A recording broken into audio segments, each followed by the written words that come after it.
আলাইকুম রহমতুল্লাহ। আজকে আমরা আপনাদের সামনে তুলে ধরব একজন ব্যাংকার, তিনি সরকারি ব্যাংকের হোক বা প্রাইভেট ব্যাংকের হোক, তার আয়কর রিটার্ন কিভাবে অনলাইনে সাবমিট করা হবে তার বিস্তারিত আলোচনা।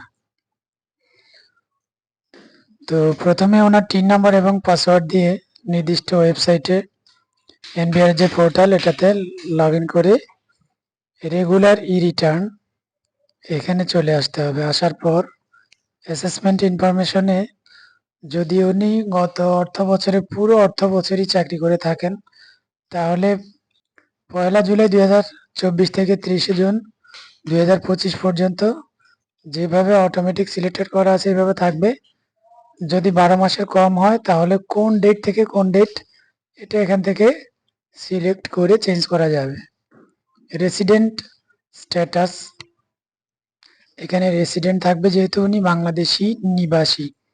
ট্যাক্স এক্সেম্পটেড ইনকাম, যদি কোনো আয় ওনার শতভাগ করমুক্ত থাকে তাহলে ইয়েসে ক্লিক করবেন, তা না হলে যেভাবে আছে এভাবে। হেডস অফ ইনকামে ইনকাম ফ্রম এমপ্লয়মেন্ট হবে।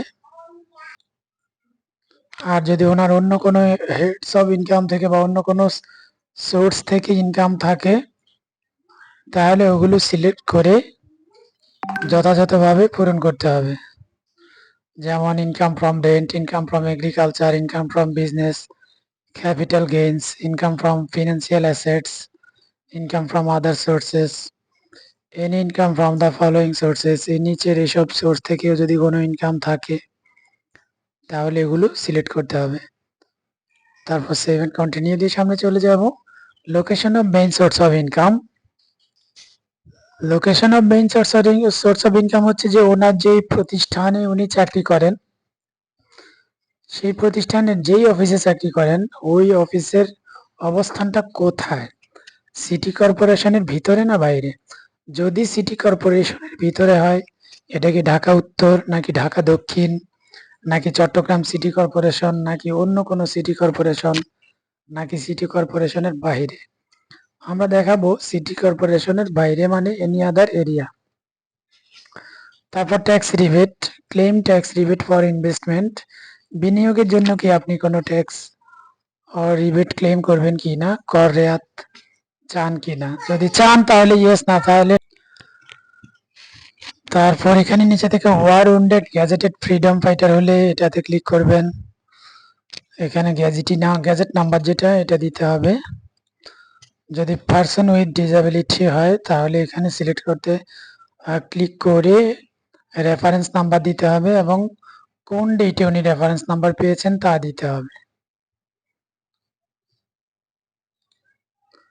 Claim benefit as a parent or legal guardian or person with disability, যদি প্রতিবন্ধী কোনো ছেলে মেয়ের আইনত অভিভাবক বা বাবা মা হয়ে থাকেন যিনি আয়কর রিটার্ন সাবমিট করবেন, যার আয়কর রিটার্ন সাবমিট করা হচ্ছে তার যদি কোনো প্রতিবন্ধী সন্তান থাকে বা তিনি যদি কোনো প্রতিবন্ধীর অভিভাবক হয়ে থাকেন তাহলে এখানে ক্লিক করতে হবে। ক্লিক করার পর নেম অফ দ্য চাইল্ড, চাইল্ডের নাম, ডিসএবিলিটি রেফারেন্স ডেট দিতে হবে। গ্রস ওয়েলথ যদি 50 লাখ টাকার উপরে হয়, গ্রস ওয়েলথ পরিসম্পদ, মোট পরিসম্পদ যদি 50 লক্ষ টাকার উপরে হয় তাহলে ইয়েসে ক্লিক করবেন, না হলে নোতে ক্লিক করবেন। যদি কোনো মোটর কারের মালিক হন মানে যানবাহন যা যন্ত্র চালিত তাহলে ইয়েস, না হলে নো। ওন অফশোর প্রপার্টি, কোনো অফশোর প্রপার্টি যদি থাকে ওনার ইয়েস, না থাকলে নো। কোনো কোম্পানির শেয়ার হোল্ডার ডিরেক্টর থাকলে ইয়েস, না থাকলে no. Have any house property, যদি কোনো হাউস প্রপার্টির মালিক হন তাহলে ইয়েস, না থাকলে নো।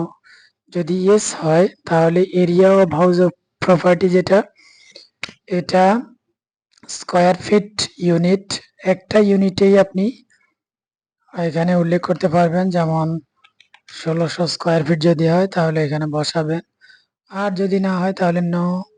অন্য কোনো ইউনিট স্কোয়ার ফিট ছাড়া অন্য কোনো ইউনিটে আপনি এখানে বসাতে পারবেন না। চাইলে আপনি বর্গমিটার, তারপরে একর, বিঘা, শতক এগুলোতে বসাতে পারবেন না। এখানে কাজ শেষ হলে সেভ এন্ড কন্টিনিউ দিয়ে সামনে চলে যাবেন।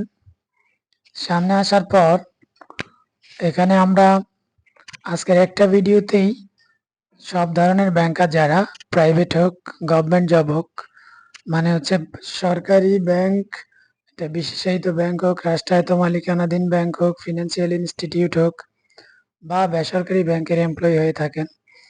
যদি বেসরকারি ব্যাংকের এমপ্লয়মেন্ট হয়ে থাকেন তাহলে প্রাইভেট আদার দেন গভর্নমেন্ট পে স্কেল দিয়ে বাকিগুলো সব এক। আর যদি সরকারি ব্যাংকের হন তাহলে government pay scale payment not through আইবাস plus plus. Bangladesh bank সহ যে কোনো ব্যাংকের স্যালারি কখনো আইবাস প্লাস প্লাসে হয় না। তাই আপনি সরকারি চাকরিজীবী হলেও government pay scale payment through আইবাস plus plus select করলে আপনার আয়কর রিটার্ন সাবমিট ভুল হবে, নির্ভুল হবে না।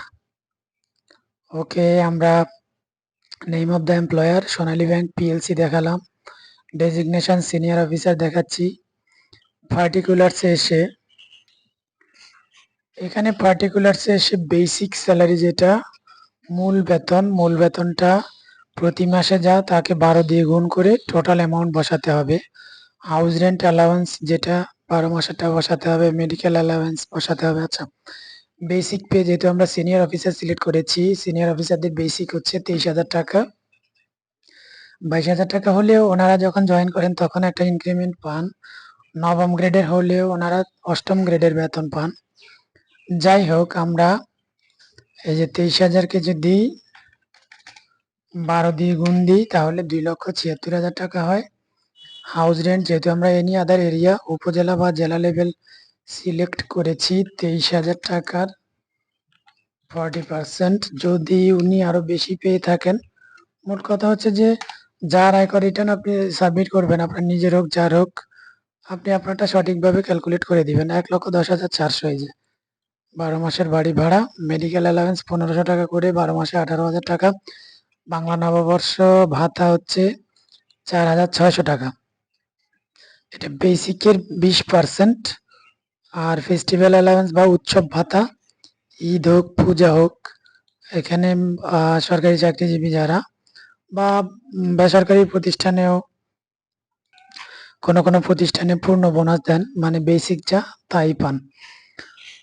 তো এখানে দুইটা বেসিক, দুই উৎসবে আপনার 23,000 টাকা করে 46,000 টাকা। জিপিএফ ইন্টারেস্ট, এটা আপনার জিপিএফ এ যা জমা হয়েছে প্রত্যেক বছর এটার উপর একটা ইন্টারেস্ট আসে, এটা এখানে চাইলে উল্লেখ করতে পারেন। যদি না উল্লেখ করেন তাতেও কোনো অসুবিধা নাই। এখানে যদি উল্লেখ করেন 20,000 টাকা, এটা মূলত আপনি ক্যাশ পাচ্ছেন না, এটা কিন্তু আপনার কিউমুলেটিভ প্রভিডেন্ট ফান্ডে জমা থাকছে। তো আপনি উল্লেখ যদি করেন তাহলে এটা আবার খরচে দেখিয়ে দিতে হবে, কমেন্ট লিখতে হবে যে এটা ওখানে জমা আছে। স্পেশাল পে বিশেষ প্রণোদনা গত অর্থ বছরে 5% ছিল, মিনিমাম 1,000 টাকা আর বেসিকের 5%। তো 23,000 টাকার 5% হয় কত আমরা দেখি।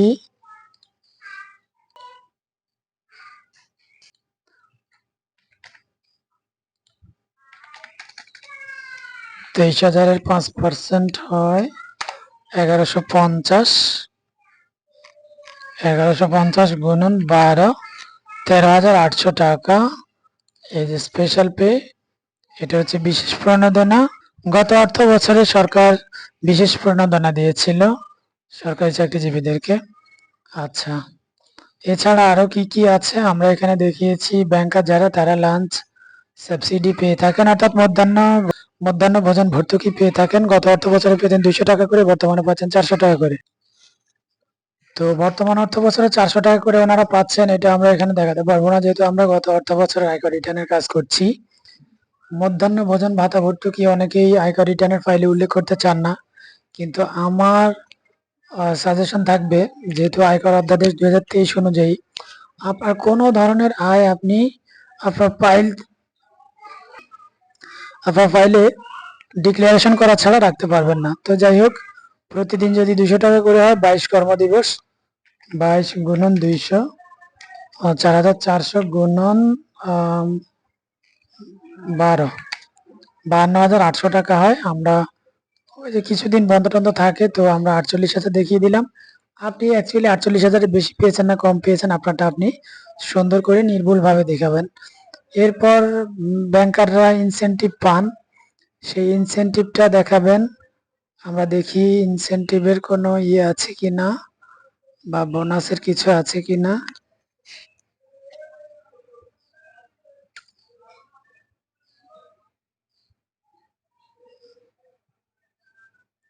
আচ্ছা, এখানে ইনসেনটিভ নাই, হয়তো আমরা আদার ইফ এনিতে ইনসেনটিভটা লিখে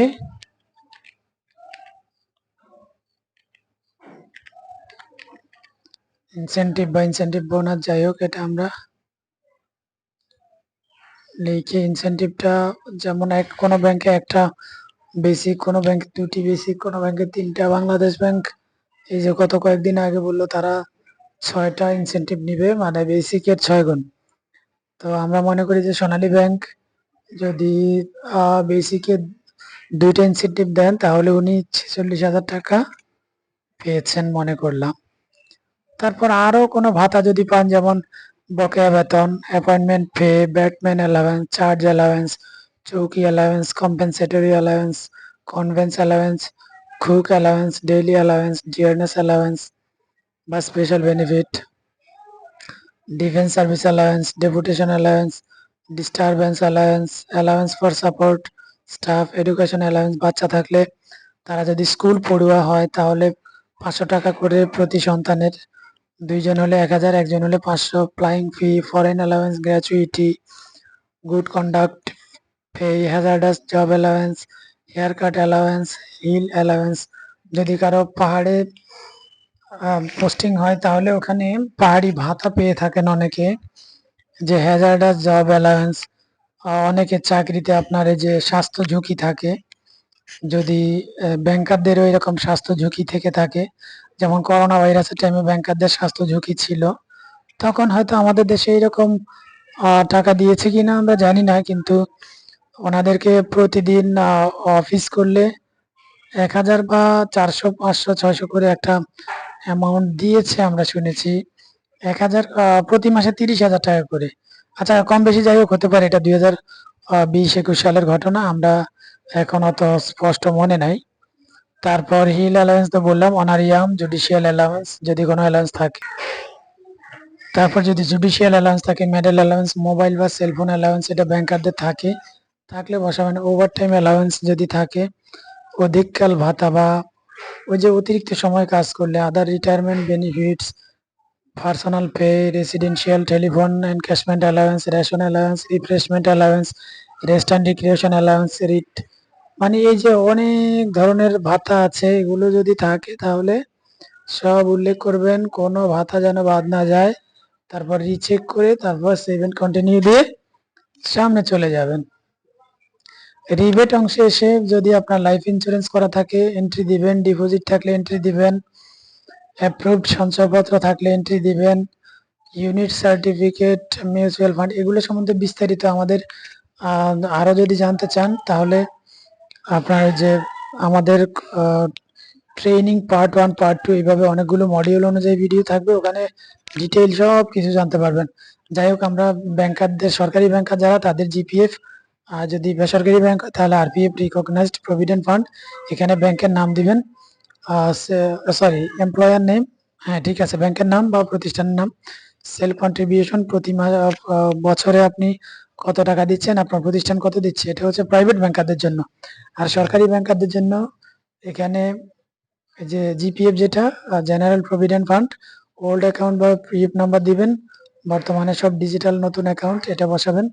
আমরা এখানে হাইপোথেটিক্যালি সব দিচ্ছি, ইনকাম অংশে আমরা হাইপোথেটিক্যালি সব দিচ্ছি, আমাদের এখানে কম বেশি হতে পারে, আপনারা আপনাদের স্যালারি শিট দেখে সব ঠিকভাবে বসাবেন। প্রভিডেন্ট ফান্ডের নিয়ম হচ্ছে মিনিমাম 10%, সর্বোচ্চ 25% পর্যন্ত জমা রাখা যায় বেসিকের।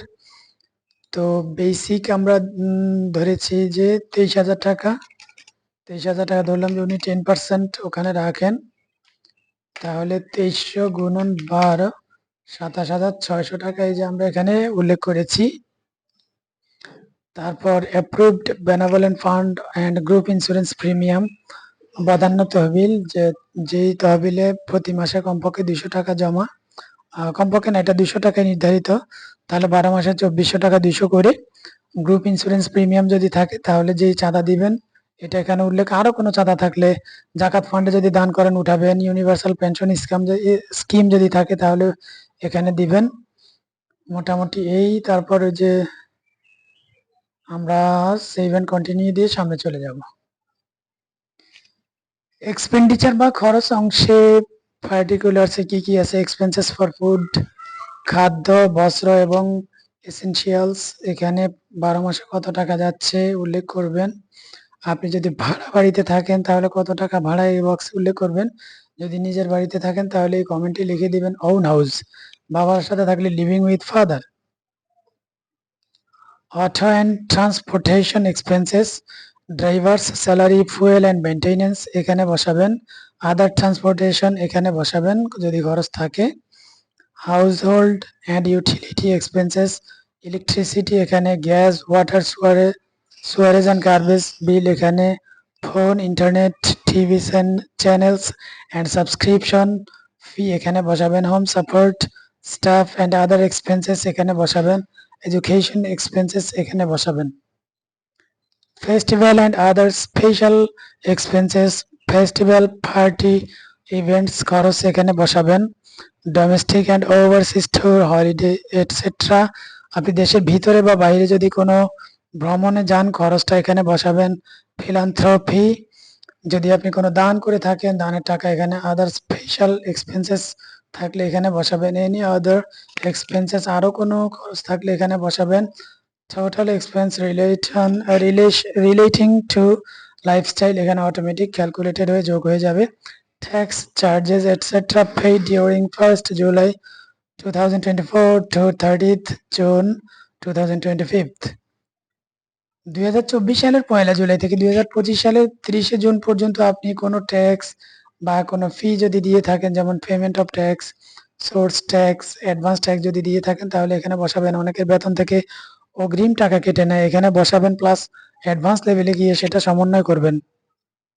অ্যাডভান্স লেভেলে আপনি কিভাবে আপনার এই কর সমন্বয় করবেন এটা নিয়ে আমাদের ভিডিও আছে, ওই ভিডিও দেখলে আপনি পেয়ে যাবেন। যেমন এই যে সব, আচ্ছা আমরা একটু হালকা দেখিয়ে দিব আপনাদেরকে কিভাবে যাবেন ওখানে। আপনার অনেকেরই আপনার বেতন থেকে অগ্রিম ট্যাক্স কাটে, 12টা চালান তৈরি হয় বা একটা চালান তৈরি হয়, ওগুলি সমন্বয় করা লাগে। আচ্ছা যাই হোক, interest payment of personal loan, যদি আপনার কোনো লোন থাকে ওই লোনের যে টাকা আপনি পরিশোধ করেছেন এটা এখানে বসাবেন, কমেন্ট লিখে দিবেন এখানে। পরিবেশগত সারচার্জ যদি কেটে থাকে তাহলে এখানে বসাবেন, কমেন্ট লিখবেন এখানে।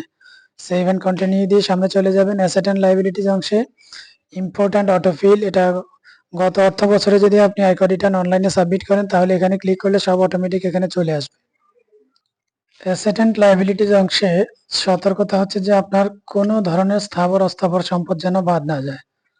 মোট কথা হচ্ছে আসলে আপনার ইনকামের ক্ষেত্রেও কোনো কিছু যেন বাদ না যায়, স্থাবর অস্থাবর সবকিছু আপনার উল্লেখ করতে হবে অ্যাসেট এন্ড লাইবিলিটিজ অংশে। নন এগ্রিকালচারাল প্রপার্টি যদি আপনার থাকে, অকৃষি সম্পদ যেমন বাড়িতে যদি নাল সম্পদ থাকে, ভিটা বাড়ি থাকে, শহরে যদি কোনো ফ্ল্যাট থাকে, প্লট থাকে, বাড়ি থাকে, মোট কথা স্থাবর যত সম্পদ আছে সব উল্লেখ করতে হবে। নন এগ্রিকালচারাল প্রপার্টি কিভাবে উল্লেখ করবেন? অবশ্যই দাম উল্লেখ করতে হবে। অনেকে আছে যে দাম উল্লেখ করে না, এটা ভুল। আয়কর আইন অনুযায়ী সবকিছু উল্লেখ করতে হবে, ডিসক্রিপশনে দিবেন। আবার মৌজার নাম, তারপর পোস্ট গ্রামের নাম, ডাকঘর, উপজেলা, জেলার নাম, বিভাগ চাইলে আপনি উল্লেখ করতে পারেন, অসুবিধা নেই। টাইপ অফ অ্যাকুইজিশন দিবেন, আপনি কি কিনেছেন নাকি বাবার কাছ থেকে পৈতৃক সূত্রে পেয়েছেন না দান গিফট পেয়েছেন সব উল্লেখ করবেন। এরিয়া অফ দ্য প্রপার্টি, মনে করি যে আপনি 10% পেয়েছেন। Unit, square feet, square metre, decimal, acre, এই 4টা ইউনিটে দেখাতে পারবেন। Value at the start of the income year, ধরলাম যে 1 লাখ টাকা করে 10 লক্ষ টাকা। Value at the end of the income year, income ইয়ারের শেষে যদি দাম বাড়ে তাহলে বাড়াবেন, সেটা উল্লেখ করবেন, কোনো অসুবিধা নেই। এগ্রিকালচারাল প্রপার্টিও ঠিক একই রকমের দেখাবেন। আপনার যদি একাধিক মৌজায় কোনো সম্পদ থাকে আপনি চাইলে যে প্লাস অ্যাড এখানে ক্লিক করলে আপনি আরো অ্যাড করতে পারবেন যত ইচ্ছা তত। এখানে সেম ডেসক্রিপশন আগের মতোই, মনে করি যে আপনি 1 একর সম্পদের মালিক, মাঠে 1 একর, এই যে 10,000 টাকা করে দাম, 10 লক্ষ টাকা। ফিনান্সিয়াল অ্যাসেটে আপনার যা যা আছে সব এখানে উল্লেখ করবেন। যদি আপনার কোনো শেয়ার থাকে উল্লেখ করবেন, সঞ্চয়পত্র থাকলে উল্লেখ করবেন, ডিপোজিট থাকলে উল্লেখ করবেন, এফডিআর থাকলে উল্লেখ করবেন, ডিপিএস থাকলে উল্লেখ করবেন, লোনস গিভেন টু আদার্স, আপনি যদি কাউকে লোন দিয়ে থাকেন এটা উল্লেখ করবেন, প্রভিডেন্ট ফান্ড থাকলে উল্লেখ করবেন। যেমন এখানে ব্যাংকারদের সোনালী ব্যাংক নাম, জিপিএফ, অ্যাকাউন্ট নাম্বারটা এখানে চাকরি শুরু থেকে 30শে জুন 2025 সাল পর্যন্ত যত টাকা জমা হয়েছে সুদ সহ সব টাকা এখানে উল্লেখ করতে হবে। এটা খুবই গুরুত্বপূর্ণ বিষয়, শুধু 1 বছর এটা উল্লেখ করলে হবে না। আমরা ওখানে অ্যাসেসমেন্টে দেখিয়েছি যে মোটর কার আছে, মোটর কার যদি রেজিস্ট্রেশন নাম্বার না থাকে অন টেস্ট লিখবেন, থাকলে পুরা গাড়ির রেজিস্ট্রেশন নাম্বার এখানে বসাবেন। Type and particulars, motor car, car, micro, any other হলে সব উল্লেখ করবেন। আপনি এটা কিভাবে পেয়েছেন, কিনেছেন, পৈতৃক সূত্রে পেয়েছেন নাকি দান গিফট হিসেবে পেয়েছেন, উপহার। ইঞ্জিন ক্যাপাসিটি, যদি আপনি সিসি দেন সিসি, কিলোওয়াট দিলে কিলোওয়াট এখানে বসাতে হবে। আমরা সিসি দিলাম 150 সিসি, দাম ধরলাম যে 2,50,000, দাম যতই হোক আপনার গাড়ির কন্ডিশন অনুযায়ী বাজার মূল্য দিলে হবে না, গাড়ির কন্ডিশন অনুযায়ী দাম যেটা সেটা দিতে হবে। ধরুন একটা গাড়ি কিনেছেন 3 লাখ টাকা দিয়ে, এখন এটা মোটামুটি পুরানো হয়ে গেছে, দাম আছে 1 লাখ, 1 লাখ উল্লেখ করবেন ডেপ্রিসিয়েশনের সূত্র অনুযায়ী। 100% অ্যাকিউরেট না হলেও মোটামুটি যেভাবে আপনি পারেন ওভাবে কমাবেন। আচ্ছা, স্বর্ণ, তারপর হীরা, জহরত এগুলো যদি থাকে মানে অলংকার উল্লেখ করবেন। মনে করি যে আপনার এক ভরি স্বর্ণ আছে, গত অর্থ বছর 80,000 টাকা দাম ছিল, এটা আপনি কিভাবে পেয়েছেন, পারচেজড, ইনহেরিটেন্স, গিফট, 3 ক্যাটাগরি আছে, উল্লেখ করবেন, দাম অবশ্যই উল্লেখ করবেন। তারপর হচ্ছে furniture, equipment and electronic item, আসবাবপত্র, ঘরে বিভিন্ন জিনিসপত্র আর বৈদ্যুতিক জিনিসপত্র যেগুলো থাকে, TV, fridge, AC, home appliance সহ যা আছে ফার্নিচার, আপনি এগুলো চাইলে একসাথে দেখাতে পারেন, আলাদা দেখাতে পারেন। টাইপ অফ অ্যাকুইজিশন, কিভাবে পেয়েছেন, কিনেছেন নাকি পৈতৃক সূত্রে পেয়েছেন নাকি উপহার হিসাবে পেয়েছেন, কোয়ান্টিটি কতটুকু, ভ্যালিউ কতটুকু, এগুলো সব দেখাবেন। অতিরিক্ত দেখাবেন না, যা আছে তাই, সামান্য একটু কম বেশি হলে অসুবিধা নাই। Cash and fund, outside business, notes, currencies, banks, আপনার কাছে যে নোট আছে, মুদ্রা আছে বা ব্যাংকে গচ্ছিত টাকা, কার্ডে যেমন ডেবিট কার্ড, ক্রেডিট কার্ডে কত আছে, বা বিকাশ, রকেট, নগদ সহ এরকম আরো কোম্পানিতে এরকম আরো মাইক্রো ক্রেডিট, সরি এমএফএস অ্যাকাউন্টে যদি কোনো টাকা থেকে থাকে সেটা উল্লেখ করতে হবে।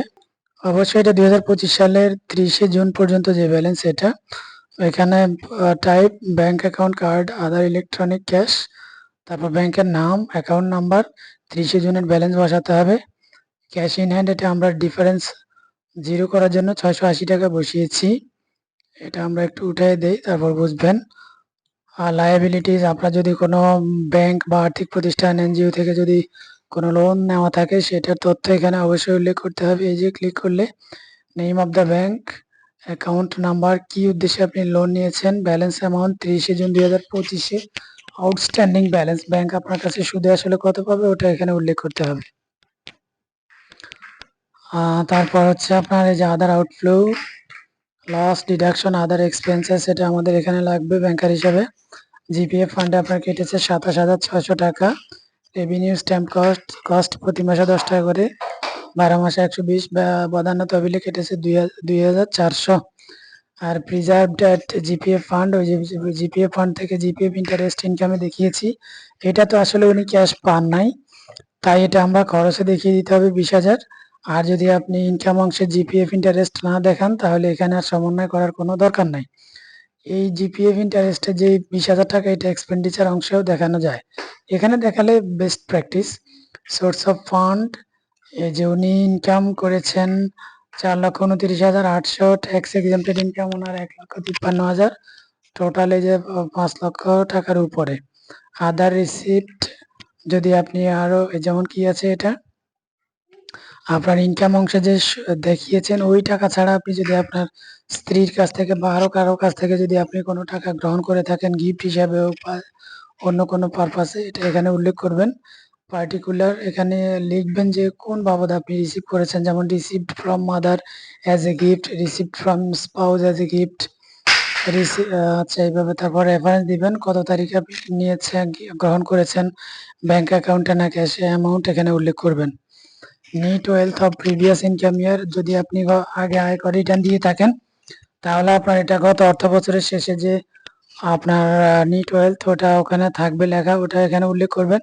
আর যদি প্রথমবার অনলাইনে আয়কর রিটার্ন দিয়ে থাকেন তাহলে এই যে নিট ওয়েলথ এখানে লেখা আছে, এটা সরাসরি এখানে বসিয়ে দিবেন। এই যে আপনার সোর্স অফ ফান্ড 5,82,800 টাকা, আর টোটাল ফান্ড আউটফ্লো 5,36,120 টাকা, ডিফারেন্স হচ্ছে 46,680 টাকা। ওখানে আমাদের এক্সট্রা 46,000 টাকা দেখাচ্ছে, ডিফারেন্স জিরো করার জন্য আমরা খরচ 46,000 টাকা বাড়িয়ে দিলাম।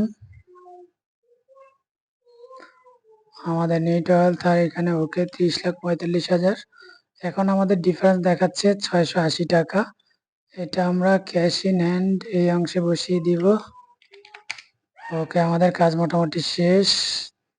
ডিফারেন্স জিরো হওয়ার আগ পর্যন্ত ফাইল সাবমিট করা যাবে না। এবার আমরা ট্যাক্স এন্ড পেমেন্টে এসে দেখি যে কোনো ট্যাক্স এসেছে কিনা। যেমন ওনার gross tax before tax rebate 3,990 টাকা, ট্যাক্স রিবেট পেয়েছেন 4,500 টাকা। তাহলে উনি ওনার যে ট্যাক্স এসেছে তা থেকে উনি কর ছাড় পেয়েছেন বেশি, যেহেতু ওনার প্রভিডেন্ট ফান্ডে বিনিয়োগ আছে।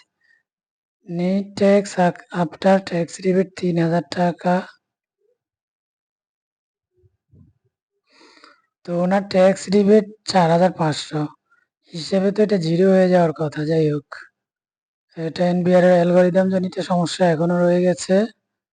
আমরা ওনাদের সাথে অনেকবার যোগাযোগ করেছি, তারা বলেছে তাদের এটা নাকি সমস্যার সমাধান করেছে, আসলে কিছুই করেনি। এই যে চাক্ষুষ আরেকটা প্রমাণ এখন দিলাম।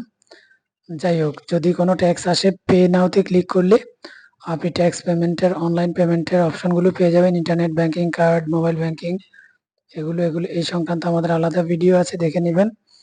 ট্যাক্স পেমেন্ট হয়ে গেলে প্রসিড টু অনলাইন রিটার্ন, এখানে গেলে এই যে অপশন পাবেন submit return, payment incomplete, clear your payable amount first. যেহেতু আপনি ট্যাক্স পেমেন্ট করেননি, সাবমিট করতে পারবেন না। তো সাবমিট রিটার্নে গেলে ইয়েস নো অপশন আসে, ইয়েসে ক্লিক করলে রিটার্ন সাবমিট হয়ে যাবে। প্রয়োজনীয় ডকুমেন্টগুলো ডাউনলোড করা শেষে যেগুলো আপনার প্রিন্ট করা লাগবে ওগুলো প্রিন্ট করে নেবেন। যদি কারো চালান কপি অ্যাডজাস্টমেন্ট করা লাগে তাহলে আপডেট ট্যাক্স পেমেন্ট স্ট্যাটাস, এটাতে ক্লিক করলে আপনার এই যে চলে যাবে claim source tax, salary and others. এখানে এসে আপনার ডিপোজিট অথরিটি পারসন, কারা আপনার এই টাকা আপনার পক্ষ থেকে সাবমিট করেছে, রেফারেন্স নাম্বার, রেফারেন্স ডেট, চালান নাম্বার, ডেট অফ চালান, তারপরে যে চালান আর সার্টিফিকেট অ্যামাউন্ট, ক্লেমড অ্যামাউন্ট। দেখা গেছে যে অনেক সময় একটা চালানে 1,00,000 টাকা 2,00,000 টাকা কম বেশি জমা দেয়, সেখানে আপনার পক্ষ থেকে কত জমা হয়েছে ওটা এখানে ক্লেম করবেন। ব্যাংকের নাম, এই যে ব্রাঞ্চের নাম সব উল্লেখ করার পর সেভে ক্লিক করলে চলে আসবে সবকিছু। তারপর আপনার 12টা চালান হোক, একটা চালান হোক, সমন্বয় হয়ে গেলে গো টু ই রিটার্ন, এখানে চলে যাবেন, গিয়ে আপনি আপনার রিটার্ন সাবমিট করে ফেলবেন। আশা করি আপনাদের উপকারে আসবে এই ভিডিওটি। সবাই ভালো থাকবেন। Thank you so much.